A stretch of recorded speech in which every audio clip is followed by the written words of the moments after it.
Lecture 21 लिपिडो या राग का परिवर्धन और यौन संगठन।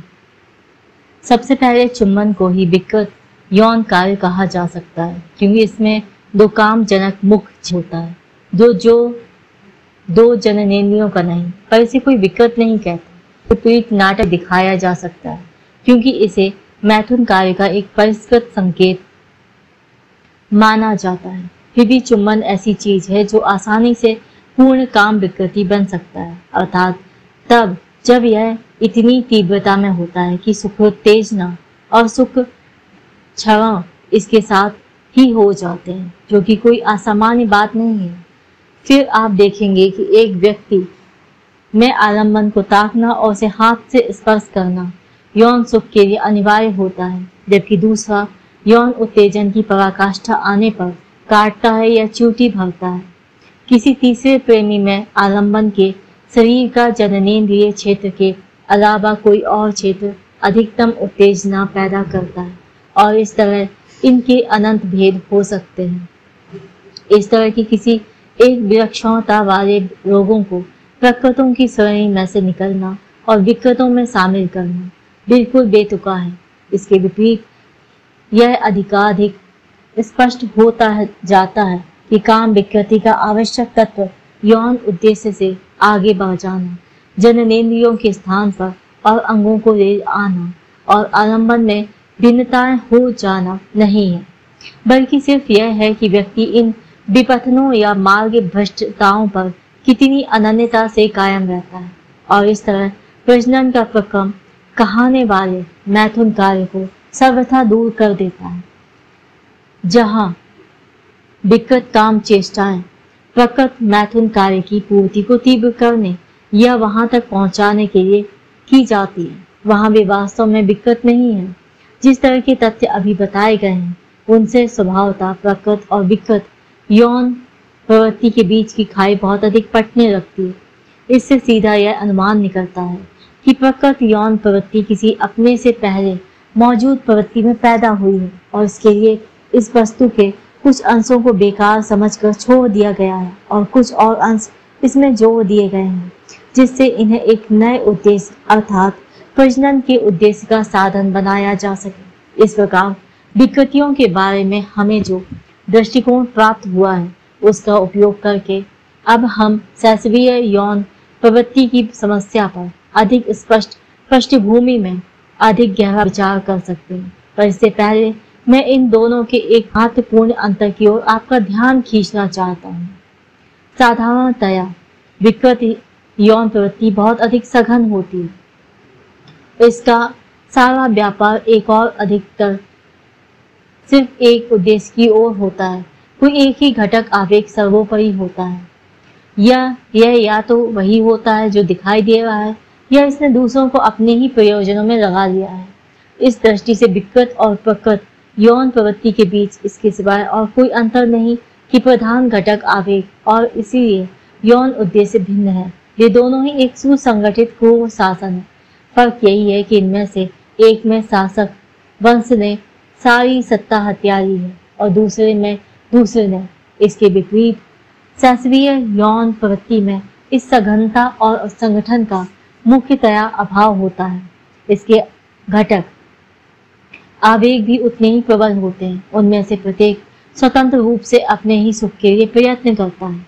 बालकपन में इस सघनता का अभाव और वयस्कता में इसका अस्तित्व, ये दोनों बातें इस तथ्य के साथ बिल्कुल मेल खाती हैं कि प्रकृत और विकृत दोनों यौन प्रवृत्तियां एक ही स्रोत अर्थात शैशवीय यौन प्रवृत्ति से पैदा होती हैं। सच तो यह है कि काम विकृति के ऐसे उदाहरण भी हैं जो शैशवीय यौन प्रवृत्ति से इस दृष्टि से और भी मेल खाते हैं कि बहुत सी घटक निसर्ग वृत्तियां और उनके उद्देश्य एक दूसरे से स्वतंत्र रहते हुए उनमें परिवर्तित हो जाते हैं या स्थायी बन जाते हैं। इन उदाहरणों को यौन जीवन की विकृति के बजाय शैशवीयता कहना अधिक सही है। इतना जानने के बाद अब हमें एक सुझाव पर विचार करना चाहिए जो हमारे सामने अवश्य पेश किया जाएगा। कहा जाएगा बालकपन की उन अनिश्चित अभिव्यक्तियों को जिनमें से बाद के यौन जीवन का परिवर्तन हुआ और जिसे आप स्वयं अनिश्चित मानते हैं। पहले से यौन प्रवृत्ति का प्रकटन बताने के लिए आपने क्यों कमर कस ली है?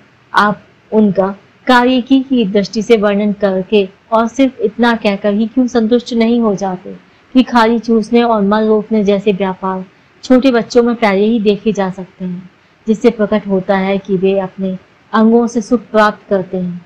इस तरह आपको शिशुओं में भी यौन जीवन का अस्तित्व नहीं मानना पड़ेगा, जो हमारी भावना के लिए इतना अरुचिकर है। इसका मैं यही उत्तर दे सकता हूँ कि मुझे शरीर के अंगों से उत्पन्न सुख के विरुद्ध कुछ नहीं कहना है। मैं यह जानता हूँ कि मैथुन या लैंगिक ऐक्य का सर्वोपरि सुख भी एक शारीरिक सुख ही है, जो जननेंद्रिय की चेष्टा से पैदा होता है। पर क्या आप मुझे बता सकते हैं कि यह शारीरिक सुख जो शुरू में निष्काम होता है, कब यौन रूप प्राप्त करता है? परिवर्धन की अंतिम कलाओं में तो इसका यौन रूप असंदिग्ध रूप से होता है। क्या हम इस अंग सुख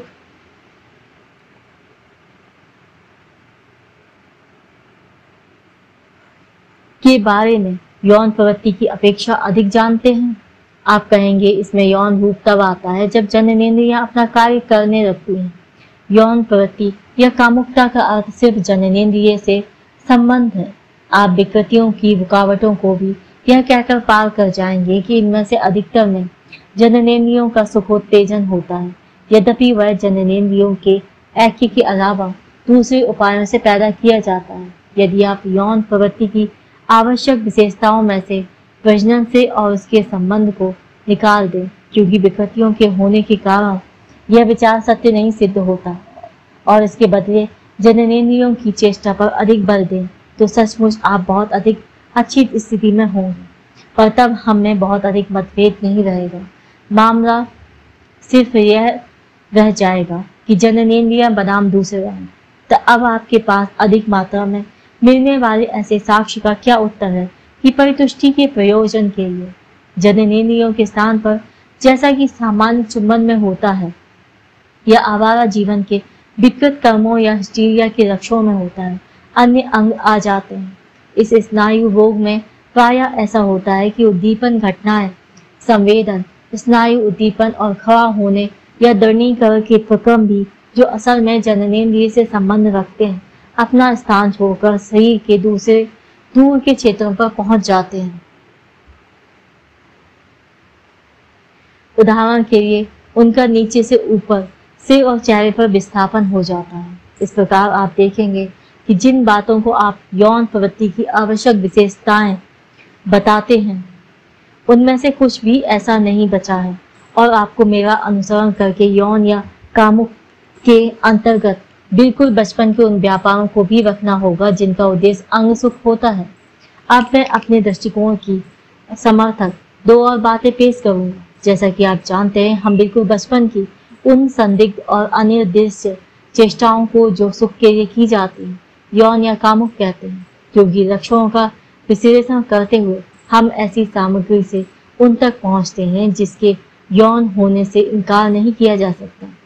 हम मानते हैं कि इतनी ही बात से उनका भी यौन हो जाना आवश्यक नहीं, पर एक वैसा ही उदाहरण लीजिए। मान लीजिए कि दो द्विबीज बीज पत्ती पादपों सेब और मटर को उनके बीज से परिवर्धन कर देखने का कोई तरीका नहीं है, पर इन दोनों में ही पूर्ण परिवर्धित पादप से पीछे की ओर चलते हुए दो बीज पत्तों वाले प्रथम नवोद्भिज तथा तक उनका परिवर्तन देखा जा सकता है।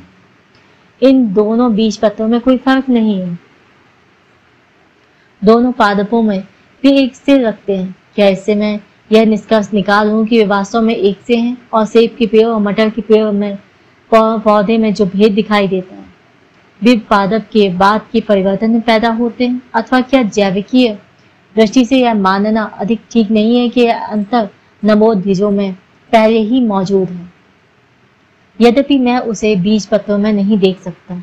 यही बात हम तब करते हैं जब शिशु की सुखकर चेष्टाओं को यौन बताते हैं। प्रत्येक अंग सुख को यौन या कामुक कहा जा सकता है या नहीं, अथवा यौन सुख के अलावा कोई और भी ऐसा सुख है या नहीं जो इस नाम से न पुकारा जा सकता है। इस प्रश्न का विवेचन में यहाँ नहीं कर सकता। अंग सुख और इसके लिए आवश्यक दशाओं के बारे में मैं बहुत कम जानता हूँ और मुझे जरा भी आश्चर्य नहीं है कि विश्लेषण के पीछे की ओर चलने के कारण मैं अंत में ऐसे कारकों पर पहुंचता हूँ जिनका इस समय सुनिश्चित वर्गीकरण संभव नहीं। एक बात और, अब तक आपको अपनी इस स्थापना के लिए बच्चे यौन दृष्टि से शुद्ध होते हैं कोई खास चीज नहीं मिली।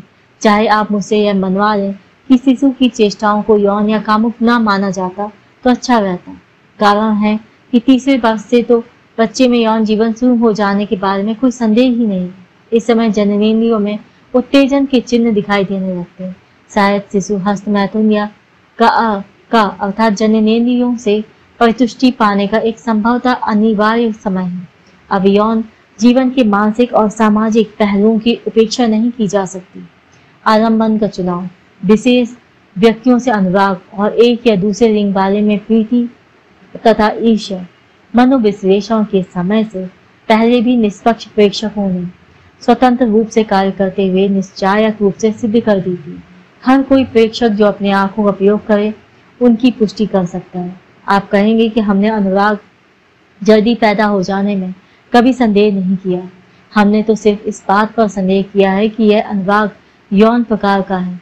3 और 8 वर्षों के बीच की आयु वाले बालक निश्चित रूप से अनुराग के यौन तत्व को छिपाना सीख सकते हैं, पर फिर भी यदि आप ध्यान से देखें तो आपको इस अनुराग के ऐन्द्रिक प्रकार का होने की काफी गवाही मिल जाएगी।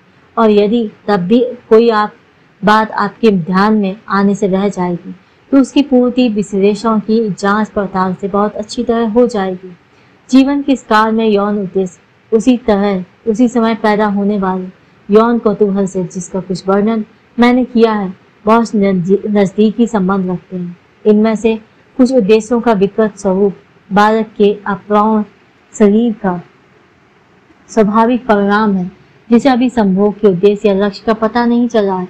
6 या 8वें वर्ष से आगे यौन परिवर्धन में स्थिरता या ह्रास दिखाई देता है। बहुत ऊंचे सांस्कृतिक स्तर वाले बालकों में इसे गुप्तता काल कहना उचित होगा, पर यह गुप्तता काल नहीं भी आ सकता और यह भी आवश्यक नहीं कि सारे क्षेत्र में यौन चेष्टाओं और यौन दिलचस्पियों में व्यवधान हो। तब गुप्तता काल से पहले होने वाले अधिकतर मानसिक अनुभव और उत्तेजन शैशवीय स्मृति व्यवधान या स्मृति नाश से, जिस पर पहले विचार किया जा चुका है, पराजित हो जाते हैं, जो हमारे आरंभिक बचपन को हमसे छिपा देता है और हमें उसके लिए अपरिचित बना देता है। प्रत्येक मनोविश्लेषण का कार्य है कि वह जीवन के इस भूले हुए काम को स्मृति में लाए। यह कल्पना बरात होती है कि काल के यौन जीवन के आरंभिक अंश ही इस भूलने के प्रेरक कारण होते हैं, अर्थात यह विस्मरण दमन का परिणाम होता है। तीसरे वर्ष से बालकों के यौन जीवन में वयस्कों के यौन जीवन से बहुत समानता दिखाई देती है। इसमें वयस्कों के यौन जीवन से, जैसा कि हम पहले ही जानते हैं, यह भिन्नता होती है कि इसमें जननेंद्रियों की प्रधानता वाले स्थायी संगठन का अभाव होता है। विकृत प्रकार के अनिवार्य रूप होते हैं और सारे आवेग में तीव्रता की बहुत कमी होती है। पर यौन परिवर्धन की, या जिसे हम आगे राग परिवर्धन या लिबिडो परिवर्धन कहेंगे, उसकी वे कलाएं जो सिद्धांततः सबसे अधिक दिलचस्प की हैं, इस काल से पहले होती है। यह परिवर्तन इतनी तेज गति से होता है कि शायद सिर्फ प्रत्यक्ष प्रेक्षण से इसके जल्दी बदलते हुए रूपों का निर्धारण करने में कभी सफलता नहीं हो सकती। स्नायु रोगों की मनोविश्लेषण द्वारा जहां से इतनी दूर पीछे तक जाना और राग परिवर्तन की और भी पहले वाली कलाओं को खोजना संभव हुआ है। निश्चित ही ये कलाएं सैद्धांतिक निमित्त मात्र हैं, पर मनोविश्लेषण के अभ्यास से आप देखेंगे कि वे आवश्यक और मूल्यवान निमित्तियां हैं। आप शीघ्र ही समझ जाएंगे कि यह कैसे होता है। विभोग की दशाओं में हम भी घटनाएं देख लेते हैं जिन्हें प्रकृत दशाओं में निश्चित रूप से उपेक्षित कर देते हैं। इस प्रकार अब हम यह बता सकते हैं कि जननेंद्रिय क्षेत्र की प्रधानता से पहले बालक का यौन जीवन कौन कौन से रूप लेता है। इस प्रधानता की तैयारी शुरू के शैशव काल में गुप्तता काल से पहले होती है और तरुणावस्था में स्थायी रूप से संगठित हो जाती है।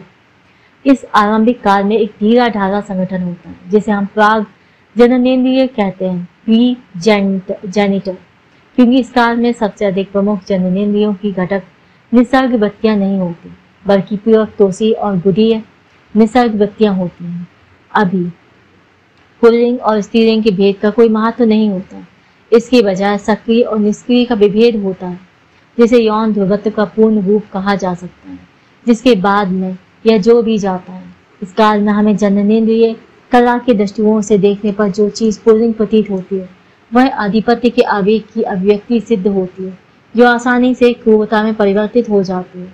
निष्क्रिय उद्देश्य वाले आवेगों का संबंध गुदा के कामजनक क्षेत्र से होता है, जो इस समय बहुत महत्वपूर्ण होते हैं। दसनेक्षा और कुतूहल के आवेग बड़े प्रबल और सक्रिय होते हैं। जननेंद्रिय यौन जीवन में वास्तव में इतना ही हिस्सा लेती है कि वह पेशाब विसर्जित करती है। इस काल में घटक निसर्ग व्यक्तियों को आलंबनों की कमी नहीं होती, पर आवश्यक नहीं ये सब आलंबन एक आलंबन में शामिल हैं। पूरक, तोषीय, गुदीय संगठन जननेंद्रिय क्षेत्र की प्रधानता की कला से ठीक पहले वाली अवस्था होती है। बारीकी में जैसे कि तैसा कायम रहता है और किन मार्गों से ये घटक निसर्ग वृत्तियां बल नए जननेंद्रिय संगठन के हित साधन के लिए प्रयोग की जाती है। राग परिवर्धन की पूरक, तोषीय, गुदीय कला के पीछे हमें परिवर्धन की उससे भी आदिम अवस्था की झांकी मिलती है, जिसमें कामजनक मुख्य क्षेत्र का कार्य मुख्य होता है। आप यह अनुमान कर सकते हैं कि सिर्फ सुख के लिए चूसने का यौन व्यापार इस अवस्था से ही संबंध रखता है, और आप उन प्राचीन मिस्र भाषाओं की समझ की प्रशंसा करेंगे जिन्होंने होरस देवता को भी मुंह में उंगली डाले हुए चित्रित किया है। अब्राहम ने हाल में ही अपना गवेषणा कार्य प्रकाशित किया, जिसमें यह दिखाया गया है कि परिवर्तन की इस आदिम मुखीय अर्थात मुख संबंधी कला के अवशेष बाद के वर्षों के यौन जीवन में ही बचे रहते हैं। मैं अच्छी तरह कल्पना कर सकता हूँ कि यौन संगठन के बारे में यह जानकारी आपको ज्ञानवर्धन के बजाय कष्टदायक लगी होगी। शायद मैं फिर बहुत विस्तार में चला गया, पर जरा धीरज रखिए। जो कुछ अभी बताया गया है वह बाद में अधिक उपयोगी सिद्ध होगा। इस समय आप यह बात ध्यान रखिए कि यौन जीवन, जिसे हम राग कार्य या लिबिडो कार्य कहते हैं, अपने अंतिम रूप में पहली बार नहीं पैदा होता, और न यह अपने सबसे पहले वाले रूपों के मार्ग पर फैल जाता है, बल्कि उत्तरोत्तर कलाओं की एक श्रेणी में से गुजरता है जो एक दूसरे से भिन्न होती है। संक्षेप में यह कहा जा सकता है कि इसमें उसी तरह बहुत से परिवर्तन होते हैं जैसे कि कैटरपिलर से तितली बनने में। इस परिवर्तन का मूल बिंदु है सब यौन घटक निसर्ग बत्तियों का जननेंद्रिय क्षेत्र की प्रधानता के अधीन हो जाना, और इसके साथ साथ यौन प्रवृत्ति या कामुकता को प्रजनन कार्य के हित साधन में नियुक्त कर लेना। कहा जा सकता है कि इससे पहले यौन जीवन असम या स्वच्छंद होता है। अकेले घटक आवेगों की स्वतंत्र चेष्टाएं अलग अलग अंग से शरीर के किसी अंग से सुख पाने का यत्न करती हैं। इस अराजकता को प्राग जननेंद्रिय संगठनों की कोशिशों द्वारा सुधारा जाता है। इन संगठनों से पहले मुख्य कला पूरक, तोषीय, गुदीय कला है, और इससे पहले मुखवारी कला है जो शायद सबसे आदिम है। इसके अलावा और अनेक प्रक्रम जिनके बारे में अभी विशेष जानकारी नहीं है, संगठन की एक अवस्था से उससे ऊपर वाली अगली अवस्था में संक्रमण कराते। राग या लिबिडो के परिवर्धन की इतनी सारी अवस्थाओं की यह लंबी यात्रा स्नायु रोगों को समझने में किस तरह सहायक है, यह हम आगे चलकर देखेंगे। आज हम इस परिवर्तन के दूसरे पहलू अर्थात यौन घटक आवेगों का आलम्बन से संबंध पर कुछ विचार करेंगे, या यूं कहिए कि हम इस परिवर्तन की सरसरी झांकी देखेंगे, जिससे हम बाद में मिलने वाले इसके परिणाम पर अधिक अच्छी तरह विचार कर सकें। यौन निसर्ग वृत्ति कुछ घटक आवेगों का बिल्कुल शुरू से कोई आलम्बन होता है और वे से कस कर पकड़े रहते हैं। ये आवेग हैं आधिपत्य, प्रियोत्तोष, देखना, दसनेक्षा और कुतूहल। दूसरे आवेगों का जो शरीर के खास कामजनक क्षेत्रों से अधिक साफ तौर से संबंधित होते हैं। शुरू में सिर्फ तब तक एक आलम्बन होता है जब तक वे अयौन कार्यों पर निर्भर रहते हैं। जब वे इनसे अलग हो जाते हैं तब वे इसे छोड़ देते हैं। इस प्रकार यौन निसर्ग वृत्ति के मुख्य घटक का पहला आलम्बन माता का स्तन है। जो शिशु की पोषण की जरूरत पूरी करता है। चूसने के कार्य में काम घटक, जो पोषण के लिए चूसते हुए भी परितुष्ट होता था, स्वतंत्र हो जाता है। बाहरी व्यक्ति में रहने वाले आलम्बन को छोड़ देता है और उसके स्थान पर शिशु के अपने शरीर के एक हिस्से को अपना आलम्बन बना लेता है। मुख्य आवेग आत्म कामुक बन जाता है। जैसे कि गुदीय और दूसरे कामजनक आवेग शुरू से होते हैं। आगे के परिवर्तन को अधिक से अधिक संक्षेप में रखा जाए तो उसके दो लक्ष्य होते हैं। पहला, आत्म कामुकता को छोड़ना, शिशु के अपने शरीर से प्राप्त आलम्बन को फिर त्याग कर बाहरी आलम्बन ग्रहण करना, और दूसरा, पृथक आवेगों के बहुत से आलम्बनों को इकट्ठा कर मिला देना और उनके स्थान पर सिर्फ एक आलम्बन ग्रहण करना। स्वभावतः यह बात तभी हो सकती है जब यदि वह अकेला आलम्बन भी अपने आप में पूरा हो और उसका भी आश्रय के शरीर की तरह सही हो। ऐसा करने के लिए यह भी आवश्यक है कि आत्मकामुक आवेग उत्तेजनों के कुछ हिस्से को बेकार मानकर छोड़ दिया जाए। आलम्बन जिन प्रक्रमों से प्राप्त किया जाता है वे कुछ उलझनदार और उनका अभी तक अच्छा खुलासा नहीं हो सका। हमारे प्रयोजन के लिए इस बात पर बल दिया जाता है कि जब बचपन के वर्षों में गुप्तता काल से पहले प्रक्रम एक निश्चित स्थान पर पहुंच जाता है, तब अपनाया गया आलम्बन मुख्य सुख आवेग के प्रथम आलम्बन से, जिसे बालक ने इससे निर्भरता का संबंध होने के कारण अपनाया था, प्रायः अभिन्न सिद्ध होता है, अर्थात यह माता होती है। यद्यपि माता का स्तन नहीं, माता को हम पहला प्रेम आलम्बन कहते हैं। प्रेम हम तब कहते हैं जब यौन आवेगों के मानसिक पहलू पर बल देते हैं और आवेगों के आधारभूत शारीरिक या ऐंद्रिक पहलू की आवश्यकताओं को छोड़ देते हैं या जहाँ देर के लिए भूल जाते हैं। जिस समय माता प्रेम आलम्बन बन जाती है, लगभग उसी समय बालक में दमन की मानसिक प्रक्रिया शुरू हो जाती है और उसकी यौन निर्देशों के कुछ हिस्से का ज्ञान उससे छीन लिया जाता है।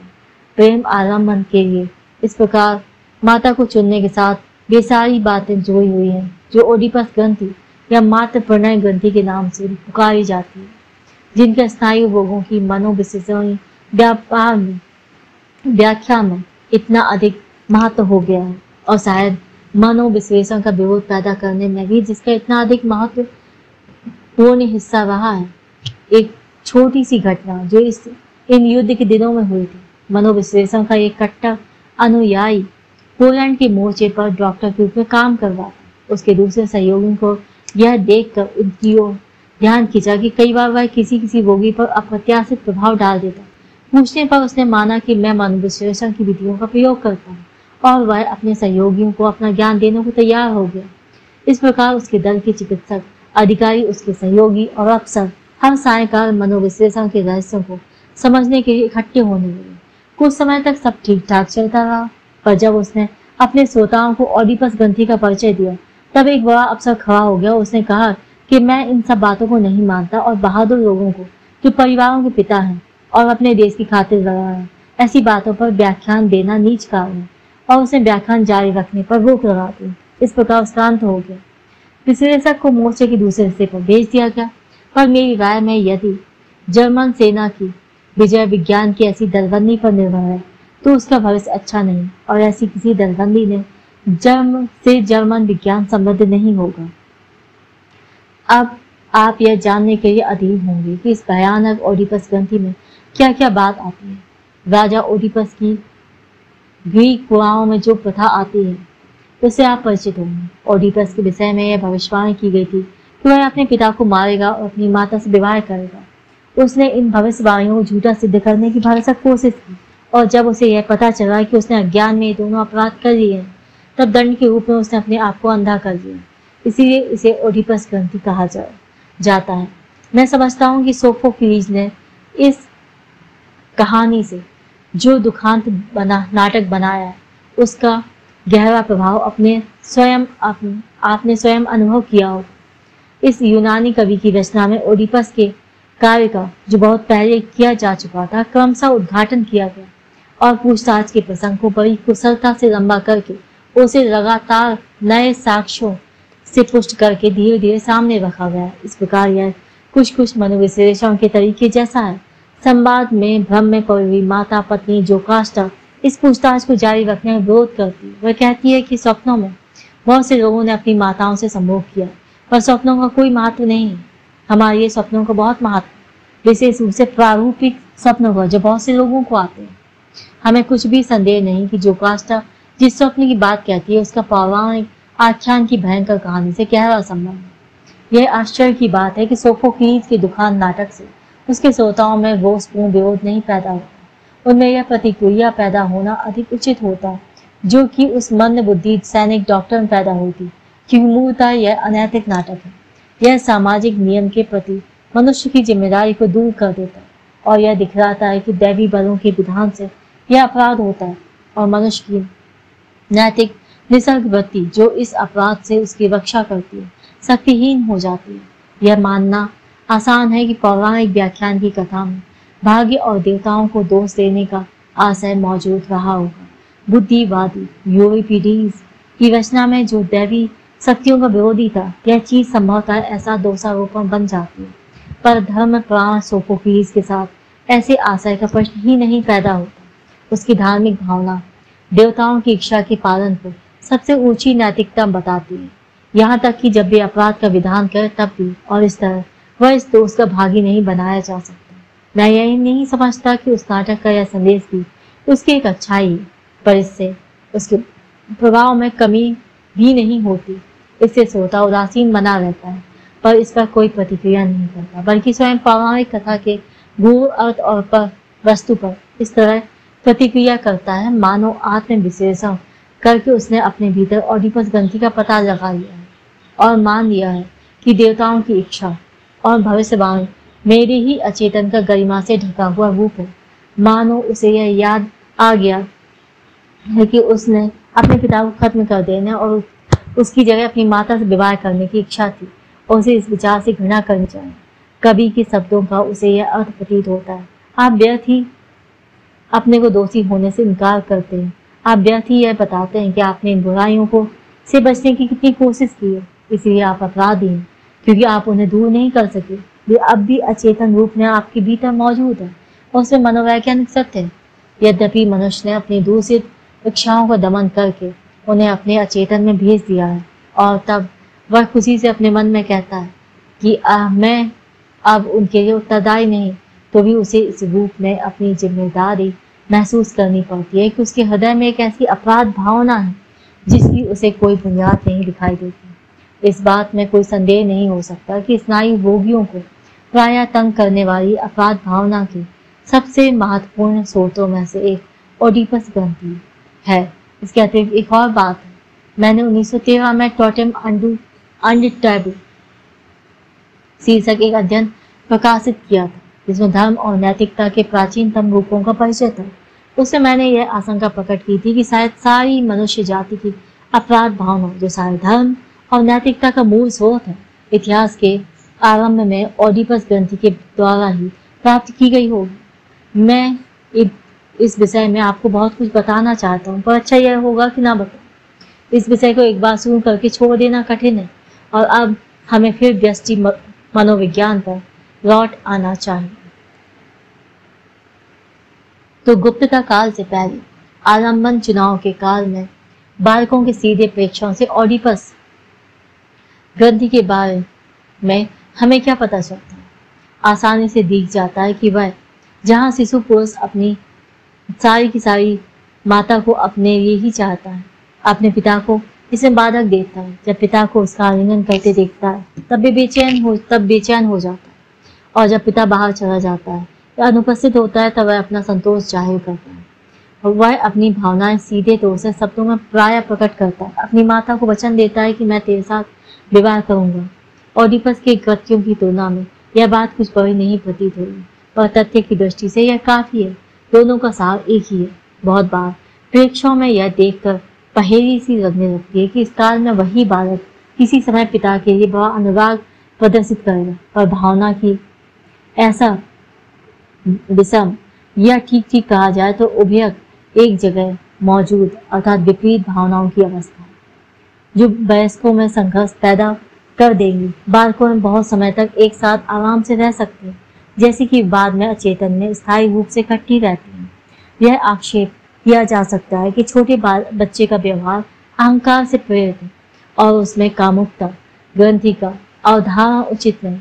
माता बालक की सब आवश्यकताओं का ध्यान रखती है और परिणामतः बच्चे का हित इस बात में है कि वह और किसी ओर ध्यान ना दे। यह भी बिल्कुल सही है, पर शीघ्र ही यह स्पष्ट हो जाता है कि ऐसी निर्भरता की स्थितियों की तरह उसमें भी अहंकार मूलक हितों से सिर्फ वह अवसर प्रस्तुत होता है जिससे कामुकता आवेग लाभ उठाते हैं। जब छोटा बालक अपनी माता के बारे में बिल्कुल खुले आम यौन कौतूहल प्रकट करता है, रात में उसके साथ सोना चाहता है, उसके कपड़े बदलते समय उसी कमरे में रहने का आग्रह करता है, उससे सारे काम चेष्टाओं की भी कोशिश करता है जिन्हें माता प्राय देखती है और हंसते हुए औरों को सुनाती है, तब उसके प्रति इस आसक्ति का कामुक रूप असंदिग्ध रूप से सिद्ध हो जाता है। इसके विपरीत यह नहीं भूलना चाहिए कि इस तरह छोटी पुत्री की आवश्यकता पूरी करके भी माता यही परिणाम पैदा करती और प्राय पिता लड़के के लिए उतनी ही तकलीफ उठाने में माता के साथ उत्साह से हो करता है, पर उसकी नजरों में वही महत्व पाने में असफल रहता है जो माता को प्राप्त है। संक्षेप में लिंग पसंदगी वाली बात कितनी भी आलोचनाओं द्वारा वस्तु स्थिति में से हटाई नहीं जा सकती। लड़के की अहंकार मूलक दिलचस्पी की दृष्टि से यह कोरी मूर्खता होगी कि वह अपनी सेवा सिर्फ एक व्यक्ति के बजाय दोनों व्यक्तियों से कराने को तैयार ना हो।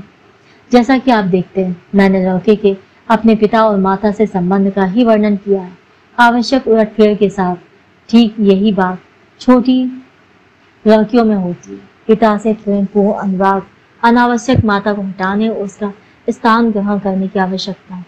तरुणावस्था में होने वाले हाव भाव और लीला का शुरू में ही प्रदर्शन, ये सब बातें मिलकर छोटी लड़की का विशेष रूप से मोहक चित्र बना देती है और हम इसकी गंभीरता और इस स्थिति से बाद में पैदा होने वाले गंभीर परिणामों को भूल जाते हैं।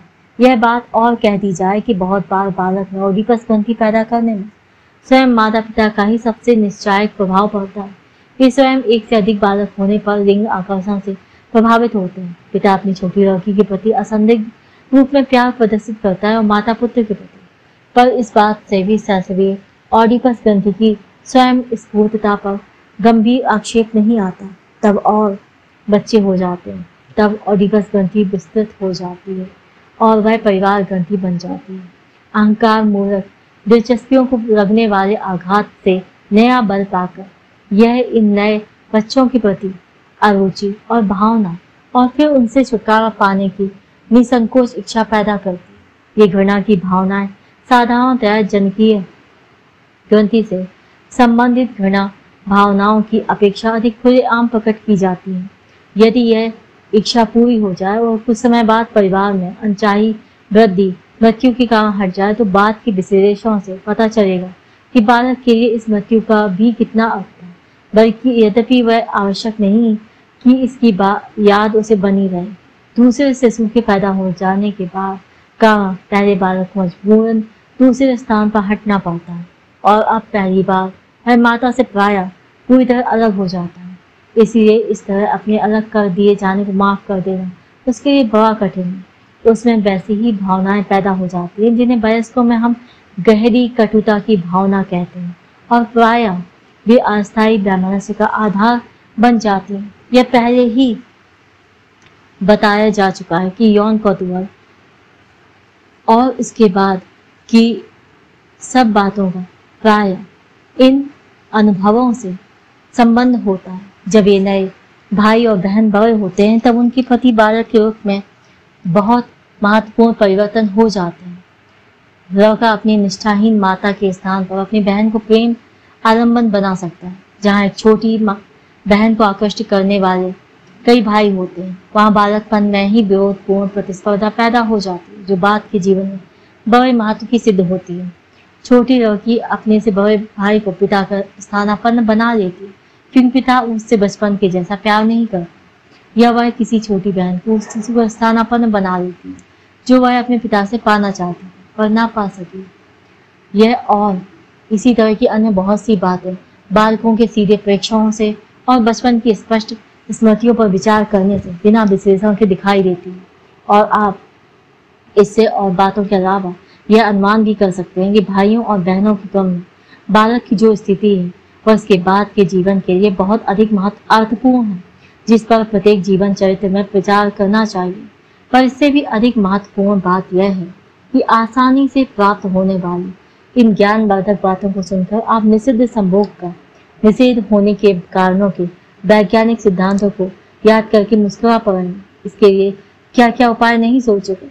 हमें बताया जाता है कि एक परिवार में विपरीत लिंग के सदस्यों से यौन आकर्षण इसीलिए हट जाता है कि वे बिल्कुल बचपन से इकट्ठे रहते हैं।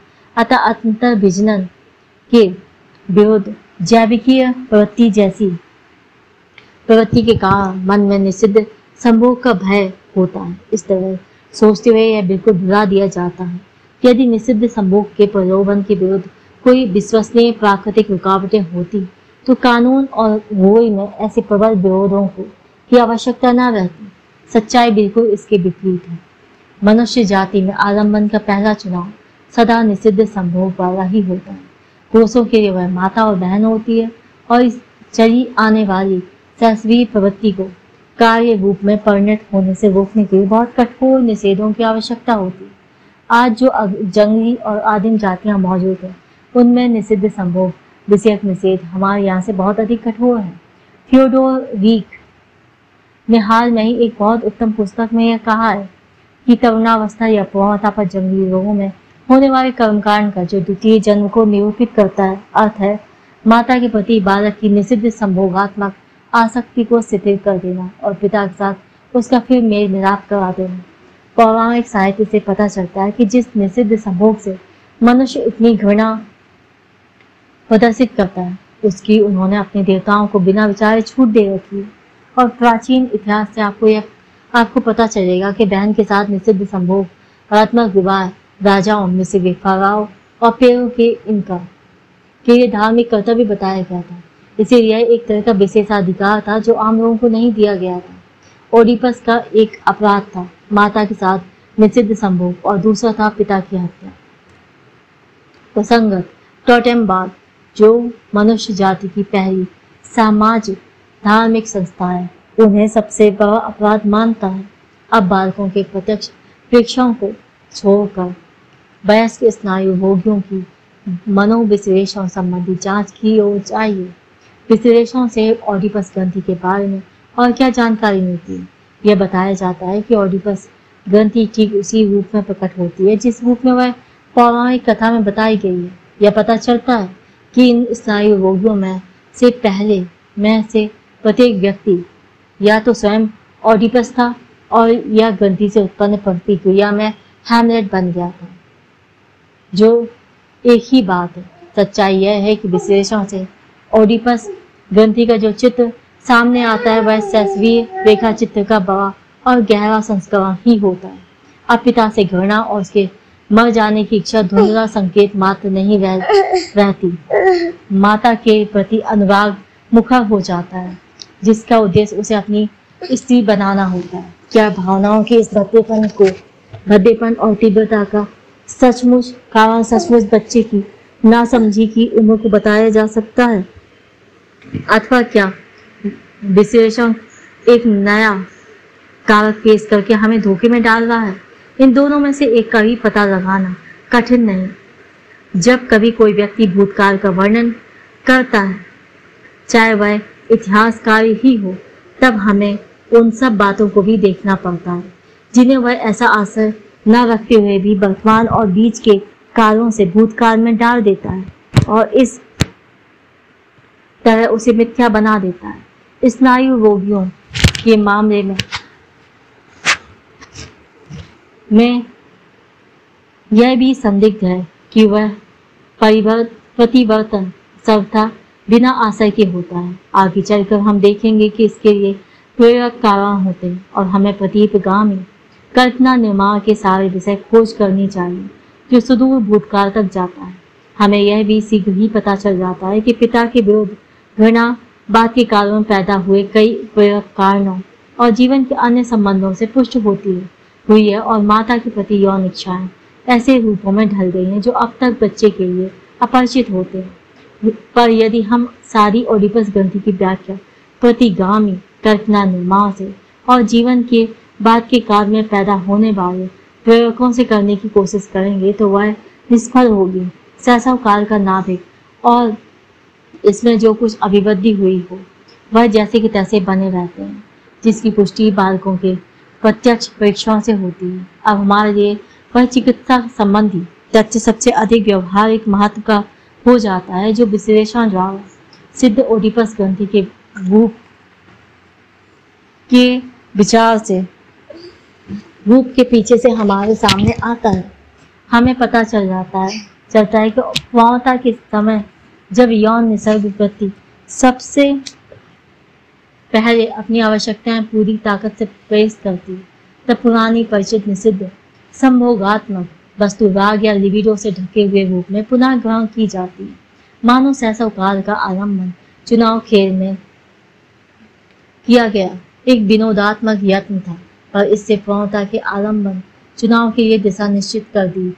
इस समय ओडिपस ग्रंथि की दिशा में या इसके विरोध में भावना का बड़ा तीव्र प्रवाह सक्रिय हो जाता है, पर क्योंकि उन भावनाओं की मानसिक पूर्वावस्थाएं असह्य हो गई हैं, इसलिए ये भावनाएं अधिकांशतः चेतन के बाहर ही रहती हैं।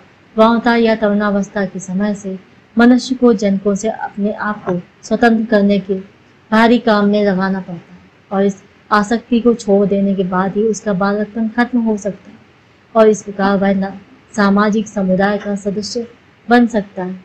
पुत्र के लिए यह कार्य है कि अपनी रागात्मक अभिलाषाओं को अपनी माता से हटा ले, जिससे वह उसका उपयोग यथार्थ रूप में एक बाहरी प्रेम आलम्बन की खोज में कर सके, और दूसरे यदि वह अपने पिता का विरोधी रहा तो उसके साथ मेल कर ले, या यदि शैशव काल के विद्रोह की प्रतिक्रिया के रूप में उसके अधीन हो गया या उसका साधन मात्र बन गया है तो उसके आधिपत्य से अपने को मुक्त कर ले। ये कार्य प्रत्येक पुरुष के लिए होते हैं। पर यह बात ध्यान देने योग्य है कि वे आदर्श रूप से बहुत कम उदाहरण में पूर्ण किए जाते हैं, अर्थात ऐसा बहुत कम होता है कि मनोवैज्ञानिक और सामाजिक दृष्टि से संतोषजनक रीति से हल हो जाए। पर स्नायु रोगियों में जनकों से यह अलगाव बिल्कुल भी नहीं हो पाता।